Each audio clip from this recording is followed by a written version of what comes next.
And we're live. This is Steve D. Welcome back to XtrtemeLyfe.com podcast. Thank you so much for joining me today.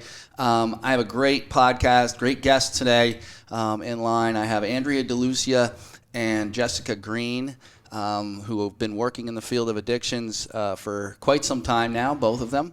And I just want to welcome you guys to the show today. Thank you for coming on. Thank you for having us. So, it's a tough field. Mm-hmm. It's hard. Everybody struggles. I think every family these days knows or has somebody in it who's struggling with this disease. We hear a lot about the opioid epidemic. We hear a lot about, alcoholism and a whole bunch of other things. And it's just a hard disease to get your head around. And, I just thank you both for working and doing this kind of thing. So tell me a little bit about, how long you've been doing this, what got you involved in it, what made you want to do this type of work? So I started in school for my bachelor's Just get a little closer to the mic if you could. For special education. Thank you. And I ended up doing an internship, and it was in a school it was elementary school. And the teacher I was working with at the time, she's like, you know what? I think you might be better off as a social worker. And I'm like, I took it as an insult. I was like, wow. Well, thanks. How could you call me a social worker? Wow, you're telling me I'm a bad teacher. Good. So I ended up taking a social work course and fell in love with it. My first internship experience was back in 2009 at a program in an urban area. So it was different. My clients were coming straight from prison. It's a tough group. Yeah. But I fell in love with it. I had no fear going into working. Like, people were like, how do you do that? I don't understand. They're coming right from prison. Isn't that scary? I'm like, no. I felt so comfortable. And I was like, this is how I know that this is where I'm meant to be. So with that being said, I ended up getting a job at Carrier Clinic and working as a tech and working in the field as well. And going to school at the same time. Yeah, going to school. Yeah. That's also tough. That's tough. All right. And it kind of took me a while to figure out where exactly I wanted to be. But I maintained that internship as well, worked as a tech on a detox unit, and then I decided after I finished my bachelor's I wanted to get my master's in social work and become a drug and alcohol counselor. Mm-hmm. So that's what brought me here. Okay, great. What about you, Jess? How did you end up in this? We all work in the same field, and I've known you guys for quite a while now, and what made you want to do this? Because, were you a glutton for punishment, or is this just... Maybe. Okay. I as well started going to school for my undergrad for education. I quickly changed Did they tell you shouldn't do that too? No, I never got that. I never got that. Maybe it was just me. I don't know. You just got the social work glow. Yeah, that's a rough glow to have. I'm a social worker too, and that's a tough glow to have sometimes. So. But yeah, I quickly changed my mind to go to get my undergrad in psychology. I then moved forward with getting my master's in addiction counseling, mainly because I have two brothers who battled addiction for, God, I don't even know, many years. Been through it with family-wise, seen what it's done to family, seen what it's done to them. And that gave me my drive and motivation to pursue my master's in addiction counseling. Then I started doing an internship at Carrier. I completed that after 3 months, got my degree, and then became a part-time addiction counselor. Okay. All right. So great. So, and how long have you guys both been kind of doing this at this point? Do you have an idea of how many years or? I think I just passed 4 on the years? 29th. Okay. All right. I mean, I've been in the field for about 10, but counseling-wise... Let me just check your mic real quick. I'm sorry. I just want to see something. Okay. I'm having a little bit of an issue with I it. hear myself. Yeah, no, I hear you. Oh. There's a little bit of a weird feedback loop happening, and I don't know if it's because you're a little farther away or I have it down too much, but that's all right. We'll figure it out. Not a big deal. Not a big deal. Go ahead. Don't be nervous. It's nothing you're doing. It's me screwing it up. So, I've been in the field about 10 years, but as a counselor, probably about the last 2. okay. I'm coming up on 2, yeah. All right. So, I'm sure you've seen a lot of different things in this field and a lot of, what do you think, and I'm curious about your perception, what do you think what is the most drug abuse that we see? Because you hear a lot about the opioid epidemic, and I always I have my thoughts. It's definitely a huge epidemic. The thing is, a lot of times it's recycled as something new, but it really has been around a long time. This is something. Fentanyl and heroin has been around since the 90s. Mm-hmm. But, mainstream media a lot of times just keeps recycling the same news like it's brand new again. There's nothing really new there. But it's become a lot more prevalent. I think we've seen, over the years, if you go back to 1990 and then going forward, you see, I can show you a map where it just shows how it's spread across the country. And even in New Jersey, in 2017, we had 2,700 plus deaths due to addiction related to opioids. And then in 18, we came up around 3,000. So we're going up, and it's kind of a terrible epidemic that's going on. But, we still see alcohol a lot, too. So I'm just kind of wondering what your thoughts are. What do you think the most abused drug that you're seeing from your perception is? Definitely the opioids, but at the same time, I think it's more, people think it's more common with the opioids, so it's the benzos and alcohol. People don't really talk about it, because they're prescribed, or alcohol is socially acceptable. So the doctor validates it. Yeah, the doctor, exactly. On the benzos, you see a lot of that. Even with the opioids, when people start. They're prescribed it, so they think it's okay. Yeah, and it's not, like I said, and it's, I know years ago when I first kind of came into the field, we're going back a long way. Been doing this 15 years now, which seems to have just flown by. But when I first came in, there was a woman who used to do a lecture at this family program that I used to partake in, where we used to, treat families basically, which is really important. And that's another thing we could talk about as we go forward is, the family involvement, family engagement in the treatment process. It's really, really super important. But she used to do this thing where she would talk about 7 years of school, 7 years of school, and doctors get 4 hours of addiction training. Yeah. So, but they're the ones prescribing the addictive drug. So we see a very common thing happen in the progression of opioid-dependent people, especially now where we see it. People really started paying attention when it moved out of the inner cities into the suburbs, and you got the soccer mom with the soccer ball on her caravan driving. Stick figure family, and somebody abusing heroin. Yeah. And how do people get there? And what we see, at least what I've seen a lot of is, somebody has an injury, they go to the doctor, they get a prescription for opioids. I've heard that so many times. Yeah. Yeah. And then they just cut them off. Well, and when they're cut off, then they seek it elsewhere. Yeah. That's when they go to heroin, fentanyl. They start going onto the street, and then they start, buying it because the doctor won't give it to them anymore, right? And we see that very, very commonly. It happens a lot, and that's, like I said, that's the progression you see. Even with kids, what really kind of blew my mind is when I really started seeing it with these high schoolers that would get injured in high school sports. They'd go to the doctor, and the doctor would give them Oxycontin.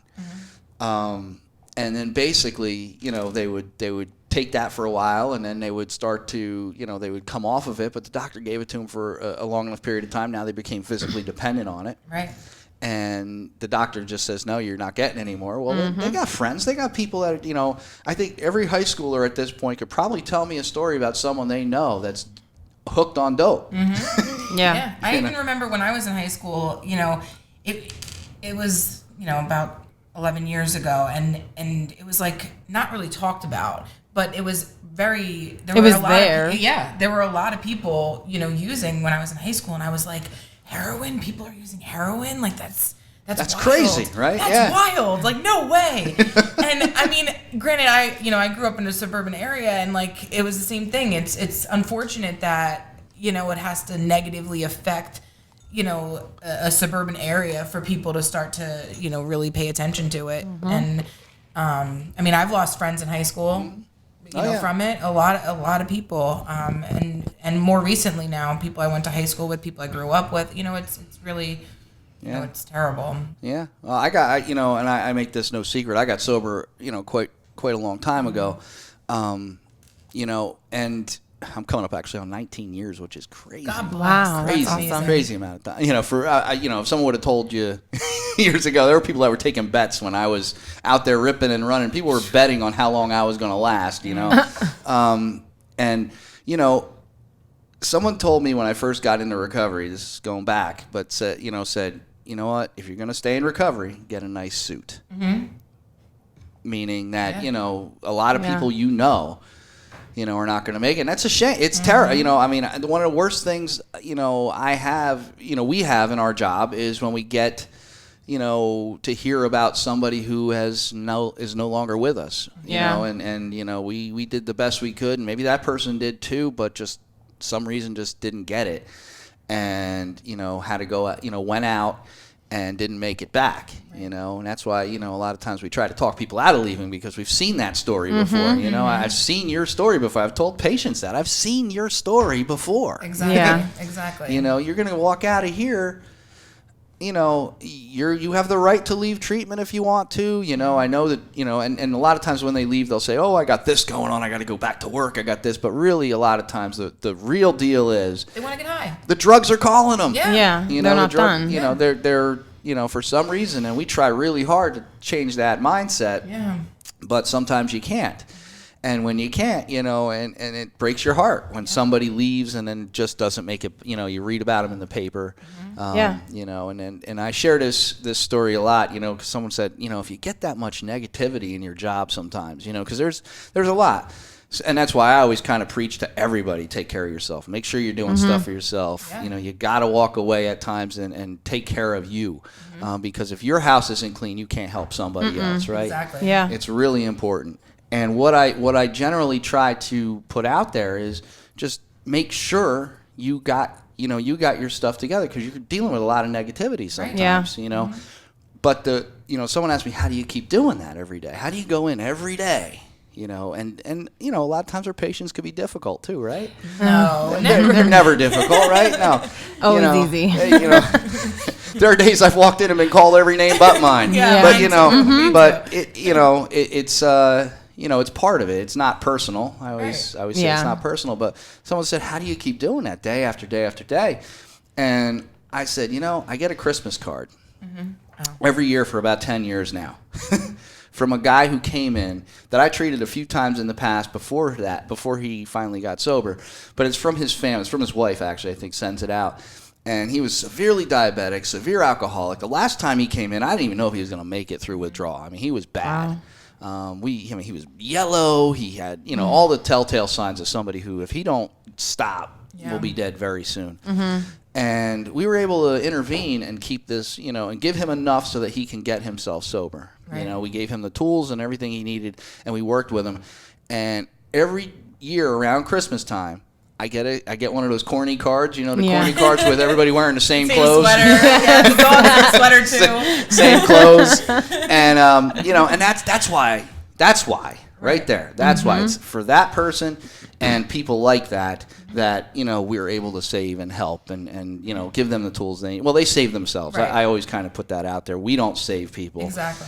We give them what they need. We're the flashlight. Mm-hmm. They're looking around in the dark for the place to go. We just kind of throw the flashlight on where they're supposed to go, and hopefully they keep going that way. But we can't make them do it. Yeah. I mean, it's a tough field to work in. It's not an easy field to work in, knowing that you're not going to be able to help everyone get through this disease. Yep. Because the disease wants them dead, and they don't see it.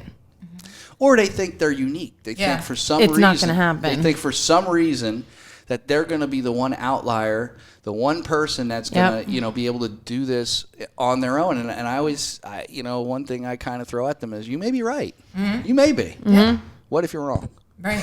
Then what? What if you're wrong? Yeah. If you're wrong, what's the more you could put, I always say, if someone is trying to break in your house, someone's trying to get through a door and you're stuck, let's say you're stuck in your room, someone's in your house and they're trying to break that door down. Wouldn't you put everything in the way of that door that you could? Yeah. Yeah. And that's what we need to do with addiction. When you're somebody trying to get sober, you need to put everything in the way of that killer that's trying to come in and get you. Exactly. Because it's a killer. We know it. We see it. We've all experienced patients that have gone and not made it in and not made it back, and it's it's one of those things that weigh on you. I mean, there's a lot of them that stick with me. Yeah. There's names I'll never forget. Yep. Yeah. I know. I know. So it's and a lot of them are related to opioids. I mean, and the interesting thing is alcohol's still the number one abused drug. Yep. We spend a lot of time focusing on opioid epidemic. It's true, but alcohol, when you look at each of these things, we started talking about some of these things, and, we look at opioids as kind of like the taboo drug, right? That's the one that we're all focused on. We all want to make sure, and we're doing the best we can. We got to figure out ways to fix it. We got to figure out better ways to treat people and better ways to keep people sober. Then you have the benzos, which are, and when I speak opioids, I'm speaking going from like when you get from the prescription point to the heroin point. That's the taboo, real taboo. When you get into the benzos, then you got, my doctor prescribes it. I have anxiety. I mean, how many patients have you heard? I just want to get off the opioids. I'm going to keep using the benzos. Exactly. All the time. Yeah. All the time. Yeah. And, it's really not the best way to go because generally what we see is people end up back on their drug of choice pretty heavily. Or abusing the benzos because we know when when you stop using opioids, what happens? You become anxious. Exactly. So then you're going to abuse the benzos. Yep. Right? So even if you weren't abusing them before, your chances of abusing them now are pretty heavy. Right. Right? And then you got the alcohol, which has a social norm to it. That's why I think it's not, alcohol doesn't have a focus because it's legal. And it's like a social thing for people to do that they think it's not an issue. They think it's okay to do. It's socially acceptable. And then once they get like a family member or a friend that's like, you have an issue, you need to go get help. That's when all hell breaks loose, basically. Yeah. And the thing too is like, I know I've had so many conversations with people and they're like, what's withdrawal like? Like, what do you see, when you're at work, like what does it look like? And I tell people all the time with alcohol and benzos, there's a big risk of seizures, and people are like, people have seizures from not drinking? Oh, they don't believe it. They're like, I'm like, that's one of the things that could possibly potentially happen in withdrawal, and that's one of the things that we treat, when we're detoxing somebody to make sure that, they don't have a seizure, because we don't want to see that happen, of course. But people don't realize the severity, I feel like, of continued use of alcohol or benzos, because it's not, like you said, it's socially acceptable. People are prescribing, or the doctors are prescribing, and they don't find a problem with it. Oh yeah, no, and that's absolutely 100% spot on. I mean, I remember one time I was running a family program on a Saturday, and in that family program, you have a mixed bag. You have family member. You guys both know. I have a good story for that. I have a good story. You have a group of family members. All of them going through hell. All of them would probably cut their arm off to save their person that they have in with us. And the one woman turns to the other one, and it was the woman whose son was an alcoholic, and the other one's son was a heroin addict. And she turns to him and she says. Or she turns to the other woman and says, my son's not as bad as yours because he's only abusing alcohol. Right. And I had to stop, I had to work things in a certain way. I mean, I try not to be super confrontational just because it generally pushes people out the door. But I pulled her aside and I said, and I gave her some education. And I said, look, here's the real deal. The real deal is this. Her son won't die from withdrawal. Your son could. Right. While they're all there, you can't put them in a hierarchy. I hate doing that. I hate when people do that. I hate when people put different drugs in a hierarchy and say mine's different and better than yours. We have people come in all the time who are like, I'm an alcoholic. I don't want to be around these heroin addicts. And I have so many patients that have come to me and be like, I don't fit in here. I'm like, why? Yeah. They're like, because I'm not a drug addict. I'm like, addiction's addiction. Yeah. It's the same disease, no matter how there may be some little nuances that are a little different, but the reality is this, and I constantly say this to people, when I used to do a whole lecture on this, but if I took 100 heroin addicts and stuck them in a room, didn't medicate them at all, left them in that room, and oh boy, left them in that room for let's say 3 to 5 days, right? Let's say 5 days. I leave them there. I throw food in there, make sure they're fed and all that, but I give them no medication. Let them all sit in there. I do the same thing with benzodiazepine, Xanax, Valium, Ativan, any of those. Take your pick. Doesn't really matter. Mostly Xanax is what people come in abusing. Klonopin sometimes too. Very rarely do we see a lot of like an Ativan abuser because it's a little harder to get, I think. But so you take 100 of them and stick them in a room, let them detox for 3 to 5 days. Then you take another group of 100 alcoholics and stick them in a room. Now, you're not medicating any of them, right? And you are feeding them. You're making sure they have all their other stuff, water, everything else they need to survive. If I come back to that room of alcoholics, I'm going to find some dead people. Oh, yeah. I'm definitely going to find some dead people from withdrawal. Now, I'm talking alcoholics. I'm not talking, someone who drinks a little here and there that comes in and, there's a difference between problem drinker and alcoholic. I'm talking about a hardcore alcoholic. 100 of them in there. I'd probably expect to find maybe 15, 20 dead. Maybe.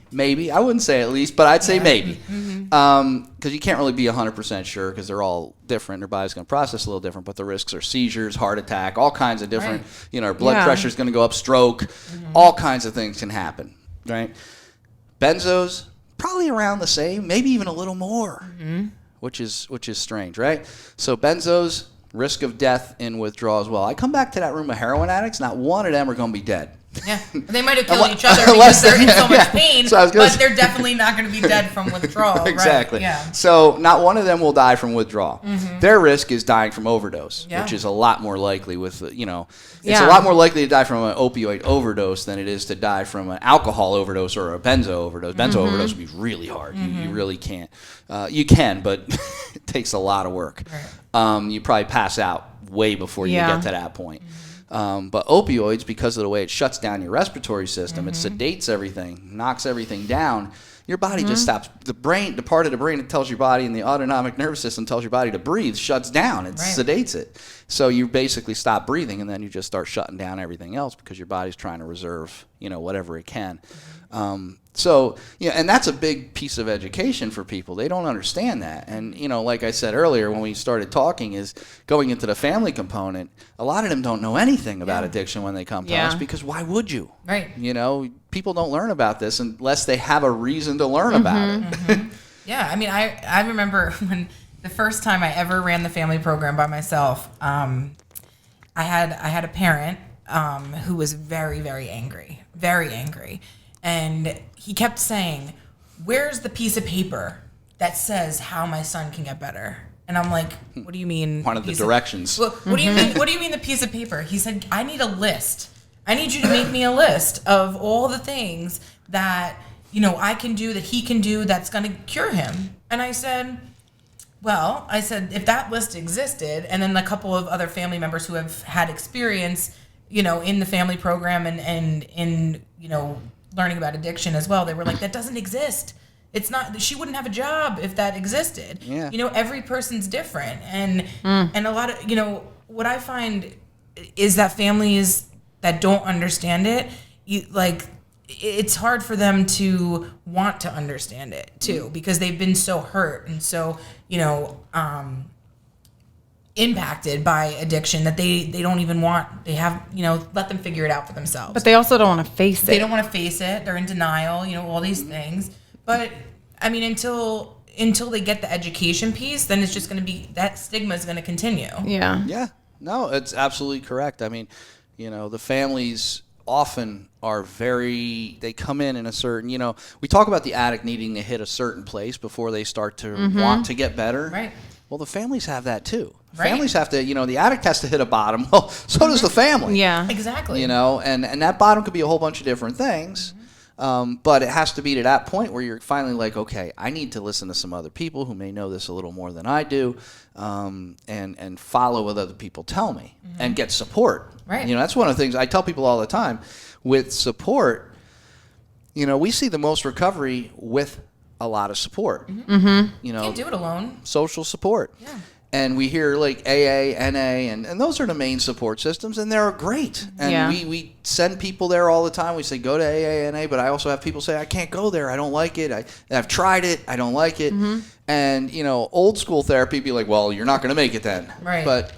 And that's not necessarily true, because I've seen people get sober. And this is why I say support is the most important thing wherever you get it from. Right. As long as it's positive support for your recovery process. So AANA works best for most. That's the go-to spot. Yeah. That's not going to work for a specific person. Then, there's other options. There's, I've seen people get sober. I have a friend of mine got sober through his church. Right. He gets support through his church and got sober and and I can't argue with it. He has 20 years of sobriety. Right. What am I going to say? Yeah. No, that's wrong. Because he didn't go to NA or AA. No, I'm not going to do that. It works for him. What works for one might not work for another. Well, that's exactly the Right. point. The point is that everybody recovers differently. Some people prefer smart recovery. Yeah. Rational recovery. There's all kinds of different modalities out there. And, like I said, the key factor isn't one or the other. It's the support. Yeah. Which also taps into motivation. Right. So how motivated are you? Motivated enough to get the support? So when you look at why do people get sober? What's the difference between someone who does and someone who doesn't? That's a really big question. Right. What would be the difference between someone who gets sober and someone who just decides to? And I use the word decides a little light, little heavily there, but it shouldn't. This person shouldn't. It's not a decision. Sometimes it's more or less like, the motivation's not there, the willingness isn't there. They're not ready to face it, though. Right. Yeah. You have to be willing. I mean, that's the first step in AA or NA. Is you have to be able to just accept the fact that you're powerless over your substance, and a lot of people can't do that. And I talk in group a lot about what got you in the door, like what motivated you to get through the door. Yeah. And I say I have them raise their hand. How many of you, when you first walked in the door, we're here because the legal system sent you, your family's mad, you have child protective services involved, whatever it may be. And most of them raise their hand. And there's maybe a couple. I said, okay, so how many of you came here because you wanted to come here? And then there, very few. But I said, all right, let's go back to the people that, that raised their hand, that said that their family or some external motivation brought them in.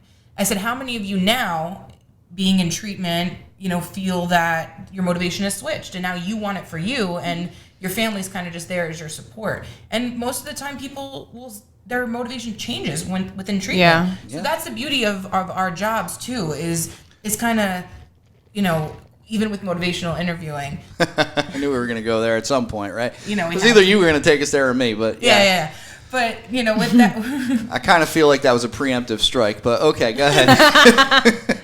But no, I think, we kind of guide the patients along the way, to try and have them talk themselves into wanting to get sober. That's basically an easy have them way confront themselves. Exactly. That's the key. The key is, when we go into confrontation, when you confront somebody, what happens, right? When you they get defensive. They get defensive. They shut down. They pull away or they push back. Yep. Right? Those are the things that happen when you confront somebody, especially if you're coming in at them like they come in, they say things like, you could use an example of like the old school therapeutic method, which would be, for addictions, which would be somebody comes in, I don't think I'm an alcoholic. I'm not a drunk. I just have, I had a, don't lump me in with all these people. And, I'm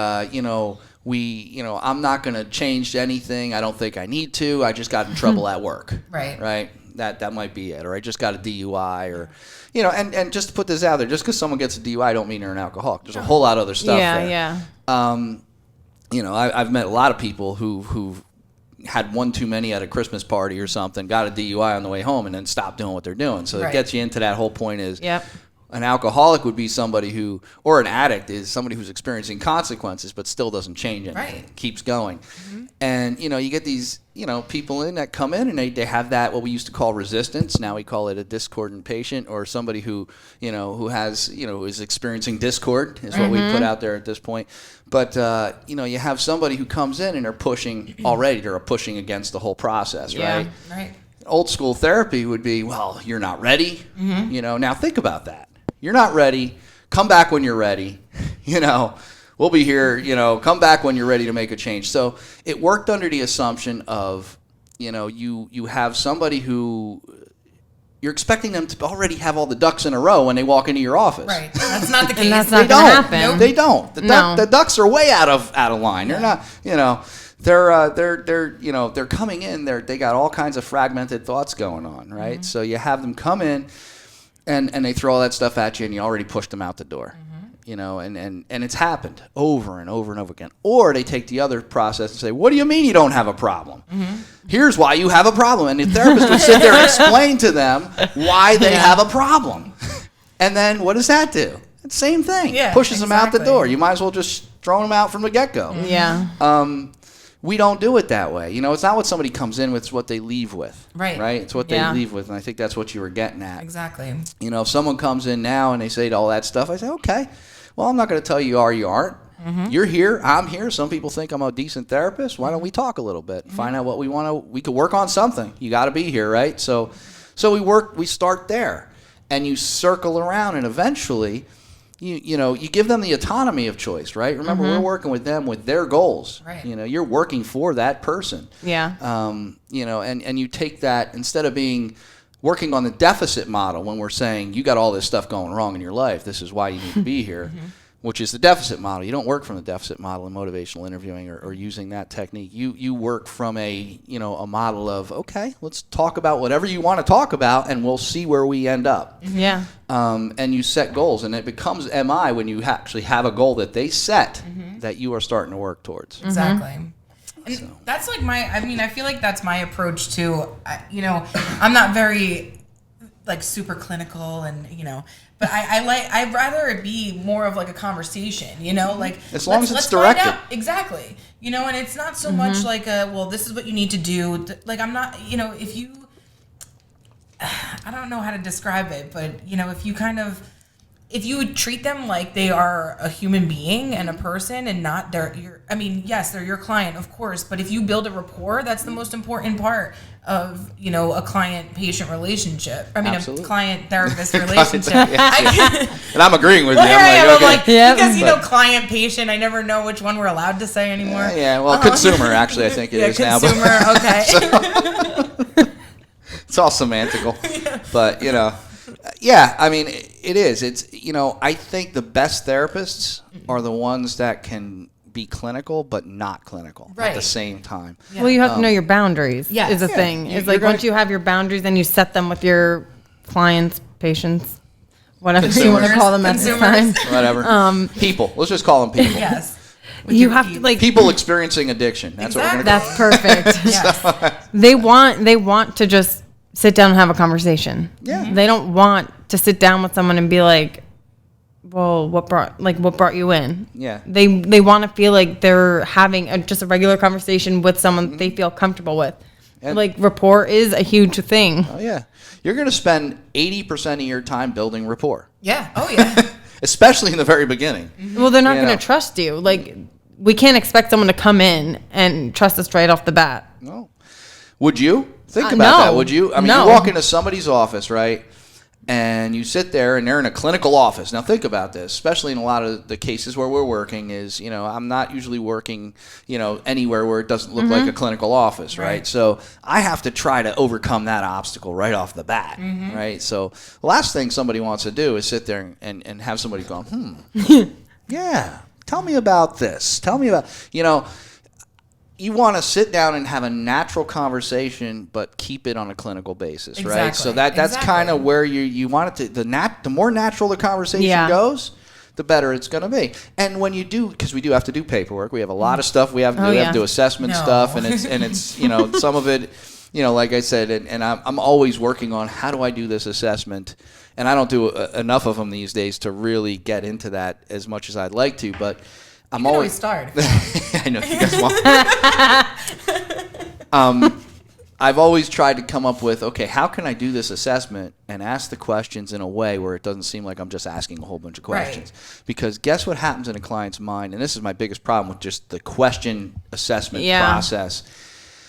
If I ask you a whole bunch of questions, like you come into me, you tell me, hey, I got this problem. Mm-hmm. And you're gonna say, this is what my problem is. You're telling me what it is. And I'm going to say, okay.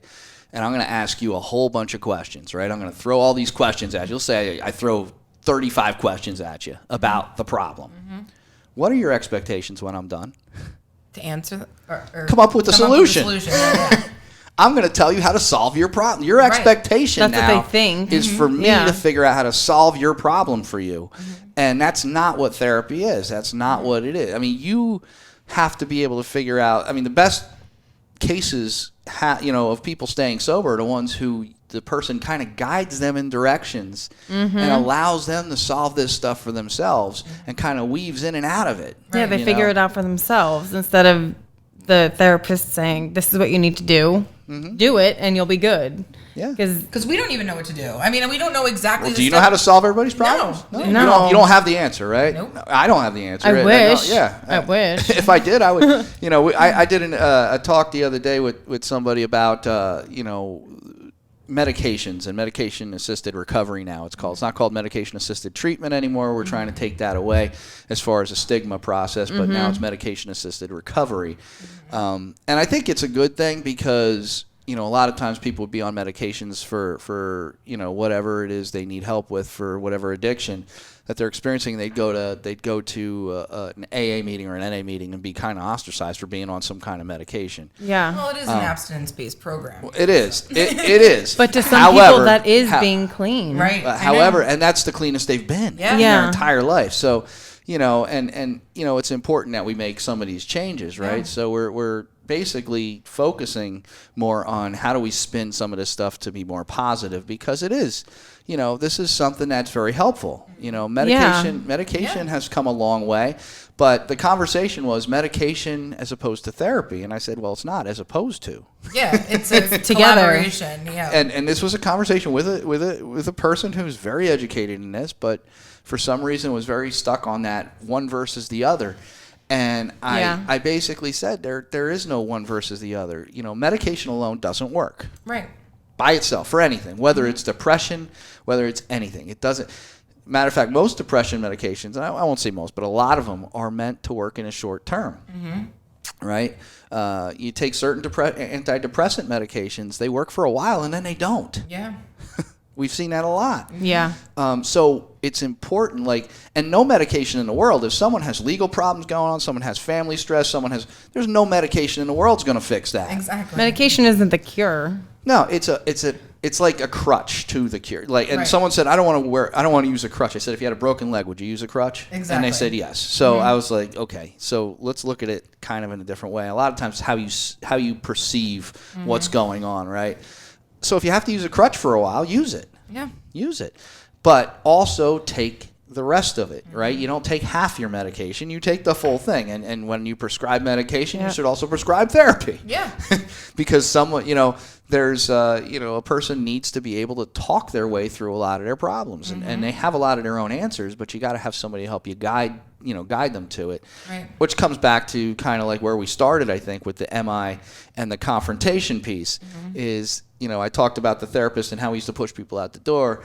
We still confront in MI. Yeah. MI is still a confrontive form of therapeutic intervention. I use therapeutic intervention kind of in a way that I don't like to, but when it comes to MI, because I think it's more of a style of communication. Yeah.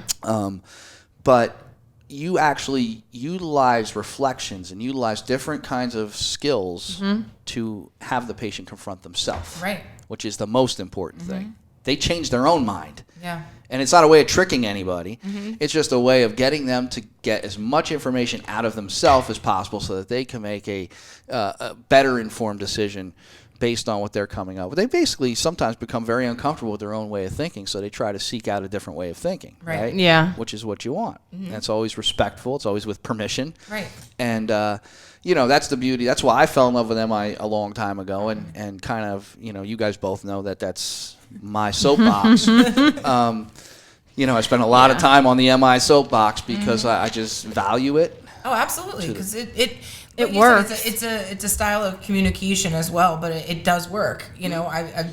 I've seen, even like sometimes I catch you doing it with like certain people, and I'll be like, here he goes. But it works. You get people to like actually start thinking about like what they're saying and what they're really feeling, and then they're kind of like, oh wait, look what he just did. And it's cool to see it from like when you know that that's what you're doing. And you see that conversation happening, it's really cool. Because you're like, oh, wow, it really does work. And that's seriously. That's the thing. Someone asked me a while back about what's the difference between just a natural conversation and MI. Well, MI is purposeful. Right. Exactly. MI is purposeful. I mean, we could have a natural conveation about all kinds. We could talk about dogs, cars. We could talk about whatever you want. We could talk about sharks, one of my other favorite topics. But, it's a purposeful thing. You're leading. You're always kind of, okay, where am I going next with this? Yeah. How can I get this person to kind of bring out this other piece that they need to talk about? How do I get them to, build the rapport? How do I get them to, how do I make this a worthwhile interaction with the person, but still focused on the goal, right? You have to be focused on the goal. And the goal was set by the client, right? So even if they say, hey, I want to reduce my drinking, this person has almost zero chance of reducing their drinking. But harm reduction. You're gonna start there, though. You're gonna start there. You're gonna say, okay, has this been something you've tried before? Right? Tell me about that. They're going to say yes, and you want to stay away as much as possible from closed-ended questions. But, say, can you tell me a little bit about if how you might have tried this before? And you go that way, and then they say, yeah, I've tried this before, and it hasn't worked, so it hasn't worked well for you in the past. And you reflect back, right? You keep reflecting back. Then you do like 3 reflections, and and I'm not going to do a whole podcast on MI and the whole process involved. Maybe down the road that'll be something that'll be pretty cool. But but basically you guide them. You just guide them. You don't get overly directive. You don't follow too much. A lot of times people, the biggest criticism of MI is it's too following, right? That you follow, you let the patient go wherever they want. Well, I always tell people, you wouldn't follow somebody off a cliff, right? Right. You wouldn't just say, hey, I'm going to go, they're going to go walk off that cliff and go, okay, I'll go too. You're not going to do that. You're going to say, that's a pretty big fall. Yeah. I really don't want to get hurt. And I don't know if you do either. So maybe let's try this first. Yeah. You try to redirect Let's try them. jumping off this little rock first and see how that feels. Yeah. Right? So. Or like using bumpers in a bowling alley. I feel like that's a good way to think. That's how I'm thinking about it right now as we're talking about it. Like they're in a lane, but you're kind of guiding them through that without going into the gutter. Yeah. No, it's perfect. No, seriously. It's perfect. So, I mean, like I said, it's all about helping the person, helping the patient. And we started off a little bit about talking about you guys. We talked about some of the patient stuff. We touched a little bit on the family stuff. Can you tell me a little bit more about your experience with treating families? I mean, what do you think the biggest obstacle with families are? To be honest, families are the hardest people. Oh, definitely. to deal with. We love them. Don't get don't get us wrong. We love families. Family involvement is my favorite thing. Yeah. It's huge in recovery too. Like you need to have, whether it's family or other sober supports throughout your recovery, but the family is what we try to get more of, is having the mom, dad, whoever they're closest to, aunts, uncles, cousins, involved in their treatment. Comes back to that support piece, right? Right. Because they need it. Yeah. I mean, a lot of people are like, oh, I can do it on my own. I don't need my family. I don't need this. But then they realize they can't, because it's not something that you could just beat on your own.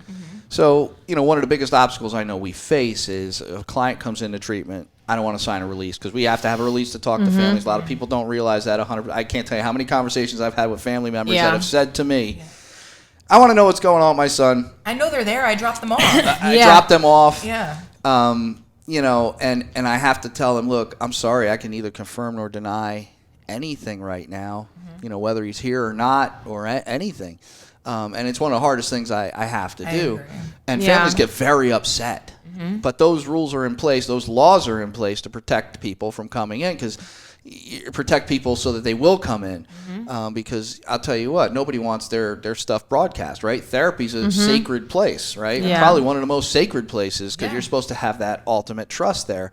But there is a barrier that, a patient comes in and their parents are calling, or somebody's calling to check up on them, see how they're doing, and the patient's like, I don't want to sign a release for anybody. I don't want anybody to know that.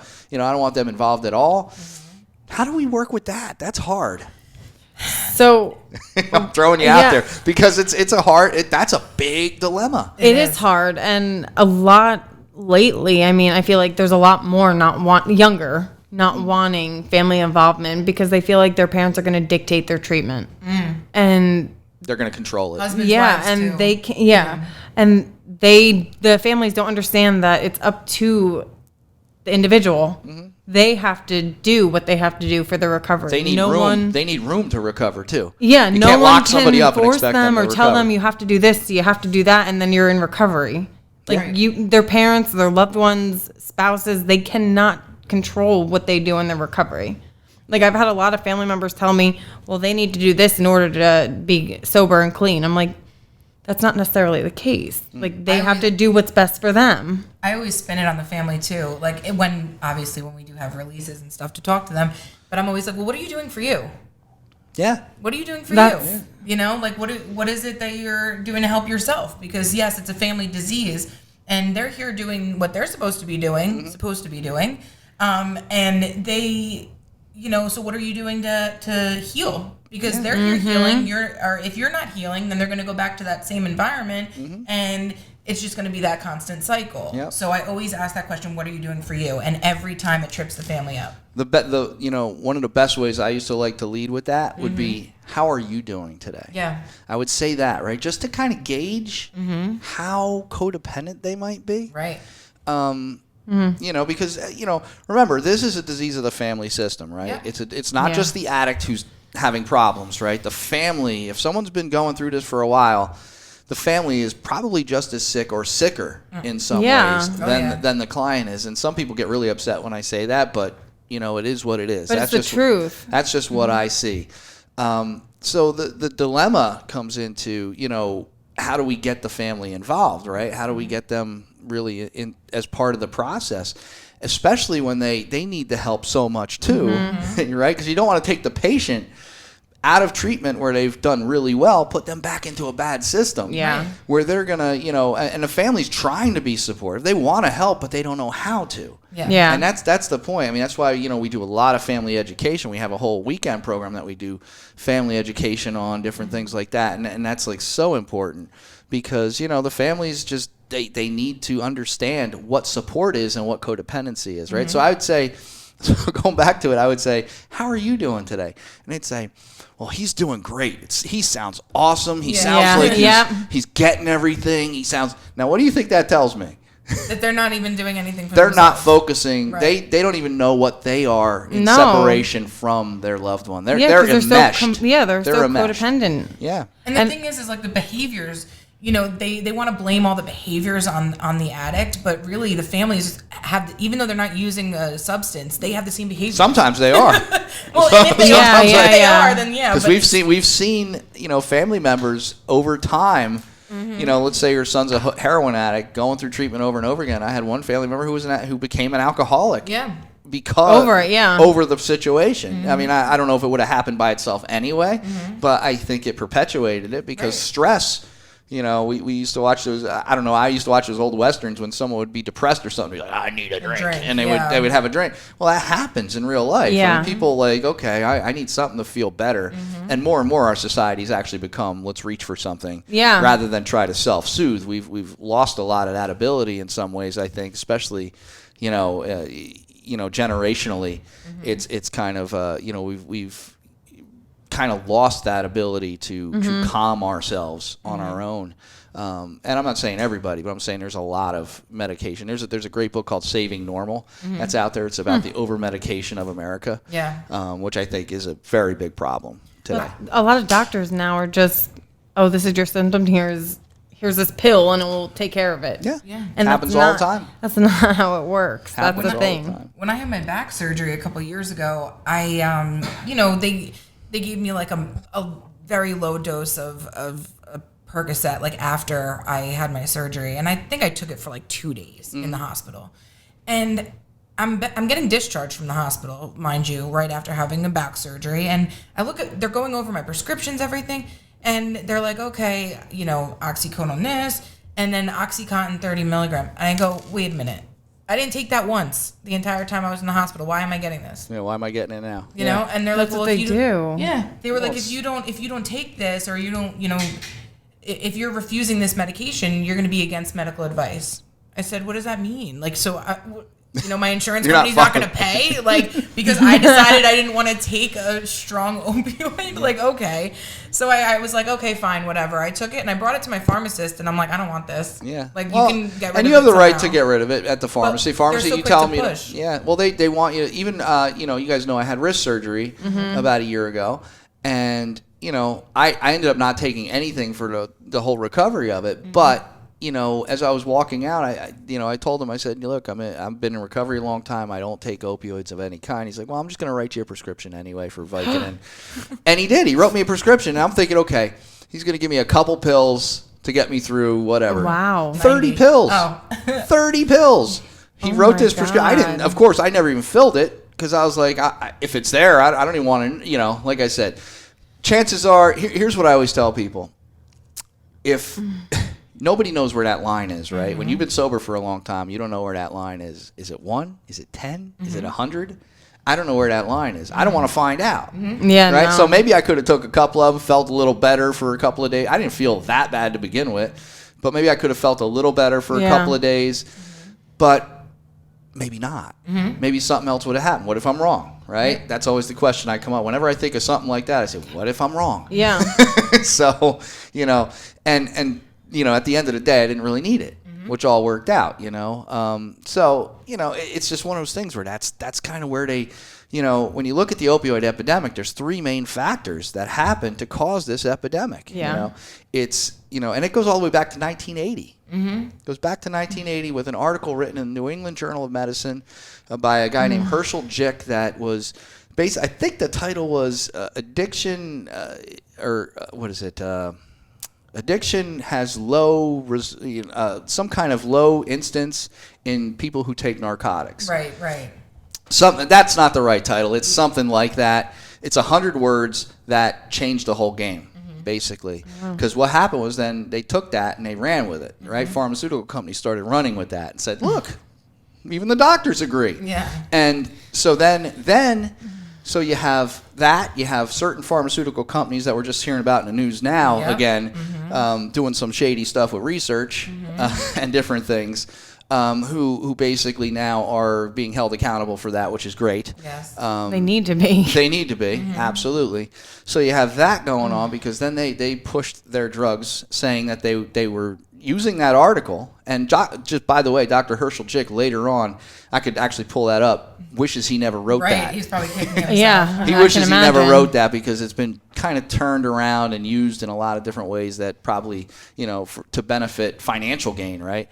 So you had that happen. Then you have the AMA introduce the 5th vital sign. Yeah. The 5th vital sign being pain. Uh-huh. And then they say, well, if someone's, you want to stabilize vital signs, that's what we do. Right? That's what vital signs are really all about. You measure that vital sign. If it's not right, you stabilize it. Yeah. So now you have doctors who are using the 5th vital sign and treat the pain, treat the symptom, treat the symptom, treat the symptom. Right? So now you have all 3 of those things happening, and boom, you have an epidemic.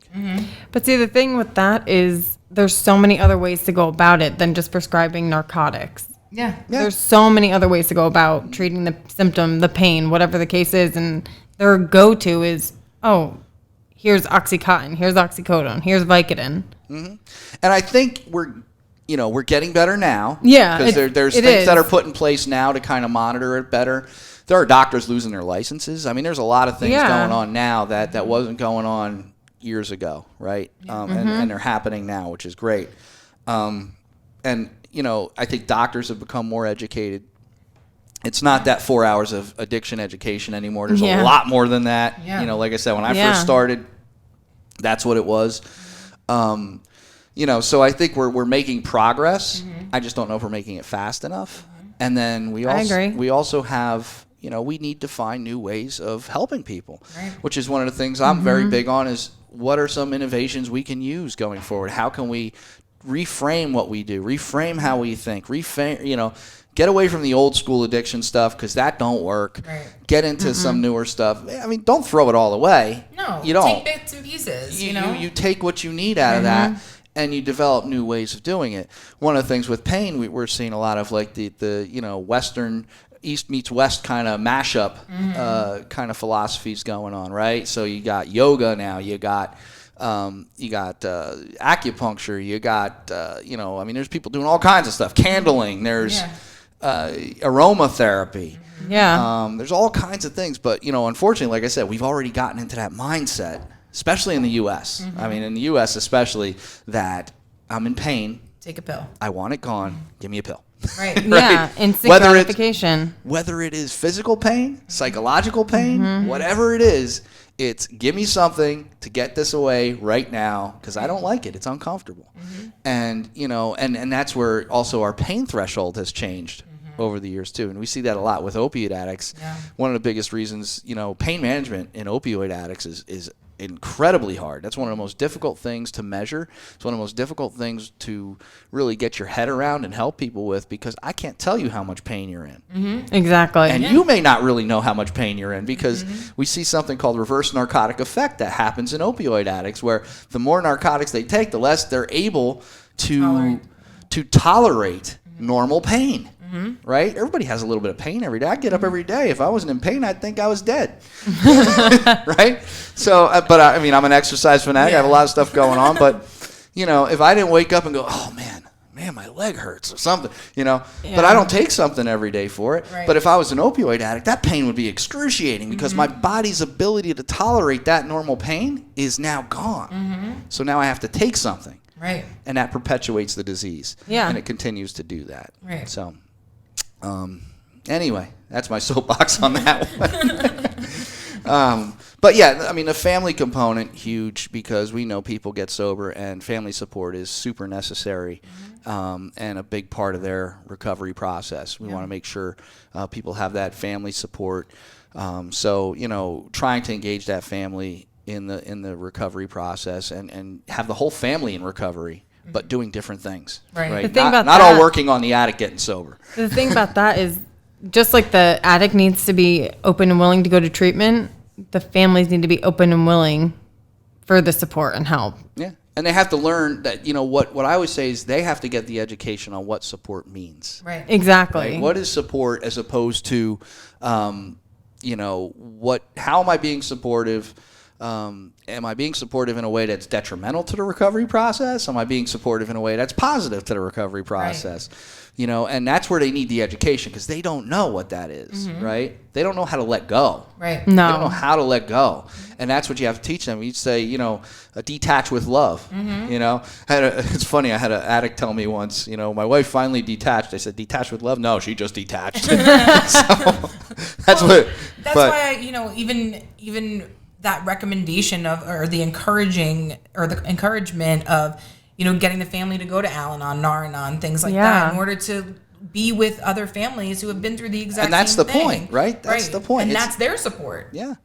Well, that's you know, you got the addicts, you got the families, and it's all kind of working through that whole thing where support is important, education is important, making progress on your own, learning the difference between support and codependency. Where does the line, you know, that's you know, a big question is where's the line between being supportive and being codependent, right? And they don't know it. They don't. They Sometimes think it's that hard to figure out. It is, and they think that them supporting them is okay when really they're enabling. They're not really supporting anybody really because they're just giving in to what they want to avoid the confrontation. They don't want to go through the confrontation with their loved one.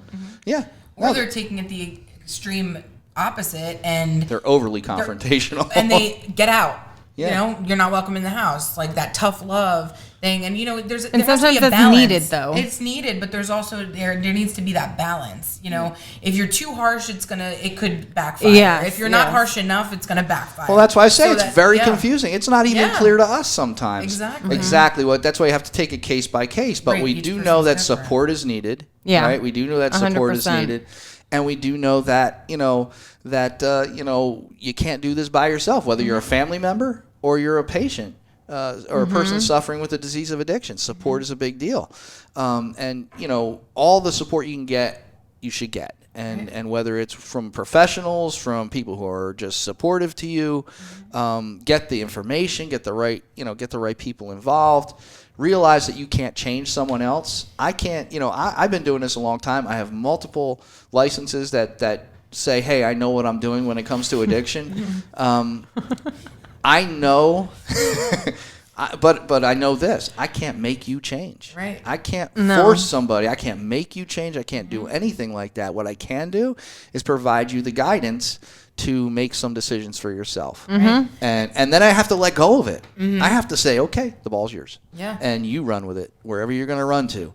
And I hope you make the right choices. And that's what families need to learn how to do, too. It's that letting go with compassion and caring and empathy, but letting you can't, I can't tell you how many family members have like said, I'm going to sit on them at home for a month. And it's like, okay, everybody's going to be miserable. Yeah. Yeah. You're probably going to start drinking. Yeah. I've had families tell me they're not going to leave my side. Yeah. I'm like, but that's not going to help them. Like, I get wanting to be there and make sure that they're not going to go do anything. Yeah. But you can't. They don't need a prison guard. No, you can't do that to them. The more you do that to them is the more they're going to go the opposite way. Yeah.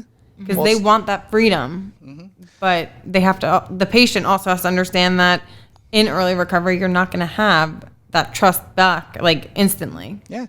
It comes back to that. You can't force change. Right. And, when someone gets to that point, like I said, when they come in, they have all kinds of stuff going on that's external, right? We want to change that external motivation to internal motivation. That's why I said it doesn't matter if they come in and they say, I'm not ready. I don't want to be here. Okay, that's fine. You're here. Yeah. What are we going to do? Let's do something. Yeah. And you let them figure, make some choices, set some goals, whatever they are, even if it's just like, okay, I want to get through today. Okay, let's work on that. What do we got to do? And then you work with them on that, and that's the difference between kind of throwing that hardball at them and kind of just letting them kind of, work with you in the recovery process, building that process up. Families have to learn that same skill. Motivational interviewing could be wonders for families too. I'm just putting that out there.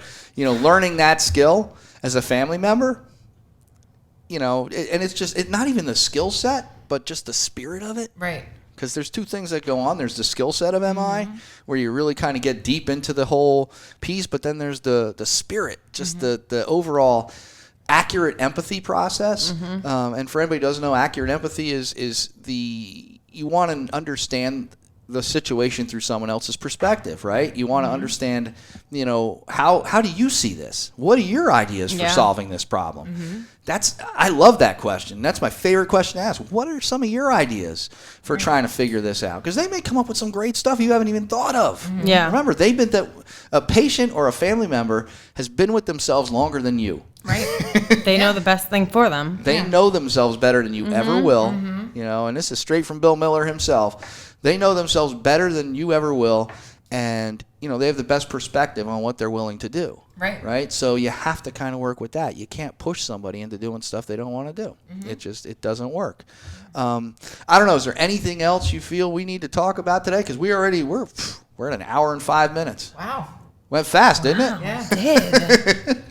It goes fast. I'm telling you. I told you that when we sat down. You just start talking, and then the next thing you know, you're an hour in. I mean, we could probably sit here for 3 hours and talk if we wanted to, but the problem with that though is people don't generally listen to a 3-hour podcast. So, but anyway, I mean, thank you both for coming in. Is there anything else you want to add to our conversation? No. Nothing. Yeah. Nothing at all. Okay. Yeah, I think it's important to continue having these type of conversations to reduce the stigma. Right. Yeah. Well, I plan on having you guys back. Oh, good. Oh, We'll yay. get you guys back in here and have some more talking about all this stuff, and we'll do a catch up, and it's great to have you on. Thank you. get to work with you guys every day just about. So it's awesome, and I know you guys do phenomenal work, so keep it up, and I will continue to support you guys the best way I can through your job, and, and we'll go from there, all right? So thank you again. Once again, this is XtrtemeLyfe.com podcast. Thank you for joining us. Thank you again to Andrea Delucia and Jessica Green. Two therapists working in the field of addiction today, great counselors. Really had a great time talking with them today, and it's great because I get to talk to them all the time. So, not only being a colleague, but you get to talk to people and get to work out your own stuff sometimes. I'm surrounded by therapists all the time, so it's awesome. And some people think I need to be. So. So anyway, we all do. Yeah. Well, especially in this field. You know what? Every therapist. Here's some advice for anybody out there who's a therapist. Every therapist should have a therapist. Exactly. Mm-hmm. So, just putting that out there to you. All right. Well, thank you again. Once again, I was going to say something else, but XtrtemeLyfe.com podcast. Please subscribe. Love doing the show for you guys. And Andrea, Jess, thanks again. And Thank you. We'll see you next week.